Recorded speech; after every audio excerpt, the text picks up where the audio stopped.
L'entreprise Toubois fabrique des meubles et notamment des tables de salle. L'atelier de l'entreprise se compose de 4 îlots de fabrication. Un pour l'usinage, des traverses cintrées, un pour l'usinage des pieds, un pour l'usinage des traverses basses, un pour les lames, un sous-traitant s'occupe du plateau sans finition, et un atelier de montage. L'entreprise décide de se lancer dans la fabrication d'une série de 100 tables.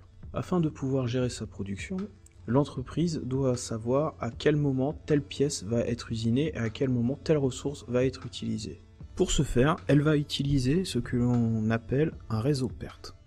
Le PERT, ou en anglais Program Evaluation and Review Technique, est une méthode conventionnelle utilisable en gestion de projet, en planification, qui a été développée aux États-Unis par la marine américaine dans les années 1950. Elle fournit une méthodologie et des moyens pratiques pour décrire, représenter, analyser et suivre de manière logique les tâches et le réseau des tâches à réaliser dans le cadre d'une action à entreprendre ou à suivre. Le concept perfectionne l'outil du diagramme de Gantt, créé en 1910, et a suscité le développement de méthodes, comme la méthode des potentiels-métras ou MPM, développée par Bernard Roy en 1958. Dans le cadre d'une démarche voisine de celle du PERT, la méthode des MPM est jugée beaucoup plus flexible d'utilisation en fournissant une meilleure mise en évidence dans l'enchaînement des tâches entre elles. La méthode PERT ou MPM sont quasiment identiques dans leur philosophie. Des différences apparaissent cependant au niveau de leur représentation, mais concentrons-nous tout d'abord sur la méthode PERT. La méthode PERT s'attache surtout à mettre en évidence les liaisons qui existent entre les différentes tâches d'un projet et à définir le chemin dit critique. Le graphe PERT est composé d'étapes, ou sommets ou des nœuds, et de tâches, des opérations. On représente les étapes par des cercles, ou des carrés, ou des rectangles, où figurent diverses informations. Le numéro de l'étape, la date au plus tôt, la date au plus tard, et le flottement. Donc, la date au plus tôt, moins la date au plus tard. Par une flèche sont représentées la tâche et la durée de celle-ci. On représente les opérations ou les tâches effectuées par des flèches. La longueur de ces flèches n'a pas de signification, il s'agit avant tout d'un schéma. Les schémas suivants traduisent les séquences les plus fréquemment rencontrées dans un réseau PERT. Tout d'abord, dans le cas numéro 1, la tâche B ne peut commencer que si la tâche A est entièrement terminée. La tâche A est antécédente à la tâche B. Dans le cas numéro 2, la tâche B et C ne peuvent commencer que si la tâche A est entièrement terminée. Enfin, troisième cas, la tâche C ne peut commencer que si les tâches A et B sont entièrement terminées. Il est fréquent de rencontrer une représentation de l'enchaînement des tâches sous forme d'un tableau à 2 colonnes. En première colonne sont fournis les codes des tâches A, B, C, T1, T2, T3, etc. Et dans une seconde colonne, pour chaque tâche mentionnée en colonne 1, la liste des tâches qu'elle a comme prédécesseur, ou comme successeur selon la convention adoptée. Si l'on reprend l'exemple de la société Toubois, le tableau d'ordonnancement pourrait correspondre à celui-ci. Ces tableaux de tâches et de relations d'antécédence sont d'un intérêt très limité. On ne les retrouve en effet utilisés que pour des exercices pratiques destinés à se familiariser avec les rudiments du PERT. La raison en est toute simple, ces tableaux ne sont pas utilisés dans l'élaboration d'un planning PERT. Tout au plus en sont-ils le résultat de son traitement. Le symbolisme du PERT n'offre que 2 outils pour représenter la logique des projets. Les étapes et les tâches.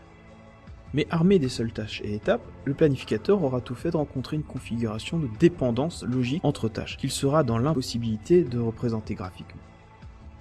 Examinons cela au moyen d'un exemple basique, soit les 3 tâches suivantes, T1, T2, T3.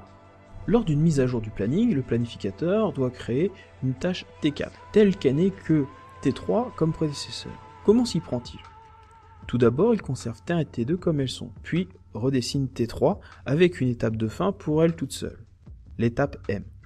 T3 devient LM. Il ajoute ensuite T4, MN, comme successeur direct de T3. Mais à ce stade, la logique initiale du réseau a été modifiée. En effet, T2 n'a plus T3 comme prédécesseur. Pour respecter la logique initiale, il faudrait que l'étape J intègre également l'état du projet tel que défini par la nouvelle étape M. Réseau PERT oblige, on a inventé la tâche fictive, dont la fonction est de lier 2 étapes par une relation instantanée pour transférer à l'identique les caractéristiques de l'état du projet. De par sa nature de liaison logique entre 2 étapes, c'est bien une tâche comme les autres, mais sa durée est de 0 et elle ne consomme pas de moyens. On la représente sous la forme d'un trait pointillé pour lequel on a maintenu l'extrémité fléchée qui oriente l'arc de son étape début vers son étape de fin, simplement pour que la fictive puisse être tracée verticalement sans ambiguïté sur son orientation. La colorer en bleu met de la couleur dans les graphes pertes, mais ce n'est qu'une convention locale. La tâche fictive, identifiée comme toute tâche du graphe par son couple d'étapes début et fin, M et J, transmet sans aucun délai de M à J l'état du projet caractéristique de la fin complète de T3. Il résulte de la règle de dépendance vue précédemment que T2 ne peut commencer que si la tâche fictive MJ est entièrement terminée. Or, la fictive MJ ne peut elle-même déjà commencer que si T3 est entièrement terminée. Par transition, T2 ne peut commencer que si T3 est entièrement terminé, ce qui constitue la logique d'enchaînement du départ que nous devions préserver lors de la mise en route du graphe perte. Petite remarque, notre tâche fictive n'est rien d'autre qu'une relation d'antécédente de la méthode des potentiels. Mais à la différence de cette dernière qui concerne des tâches, en leur qualité de sommet du graphe, la fictive perte pose une relation entre deux étapes qui représentent les sommets du graphe perte. Bien entendu, la fictive n'a pas cours dans la méthode des potentiels, c'est pour cela qu'on n'en rencontre jamais dans les outils standards de gestion de projet. Reprenons maintenant l'exemple de la société Toubois qui cherche à fabriquer une série de 100 tables basses. Prenons la matrice des antériorités. En appliquant la méthode vue précédemment, l'on se rend compte que l'on obtient 9 niveaux. Au niveau 1 se trouve la tâche A, au niveau 2 B, C, D et E, en niveau 3 G, puis H, F, J, I, L et K. Une fois ce tableau des niveaux réalisé, le réseau perte paraît quasiment instantanément. Il va falloir dessiner l'étape de départ, identifiée par 1, son début est à 0. Nous allons rajouter l'opération A, qui a une durée de 2, puis ajouter une étape. Le départ étant à 0 et la durée de la tâche A étant de 2, le début de l'étape 2 sera lui-même de 2. Suivant le même principe, nous allons rajouter les opérations B, C, D et E, qui chacune ont une durée de 1. En suivant la même méthode, nous allons pouvoir rajouter 4 autres étapes, allant de 3 à 6. Ensuite, nous avons l'opération G, qui elle-même dépend de l'opération C. Ensuite, nous continuons notre réseau en plaçant les tâches H, F, J, I, L et K. Tout le graphe tracé, l'on s'aperçoit d'un problème sur les tâches F et I. La tâche F a pour antécédent B et H, mais H dépend lui-même de la tâche C et G. Il y a donc un problème d'immédiateté. B est moins long en durée que la durée de C plus la durée de G plus la durée de H.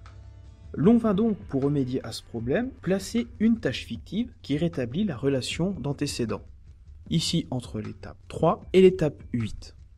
Nous allons procéder de la même façon pour la tâche T qui dépend à la fois de C, G, H, F et J, mais aussi de D et de E. Une fois le graphe terminé, il va être nécessaire de trouver le chemin critique.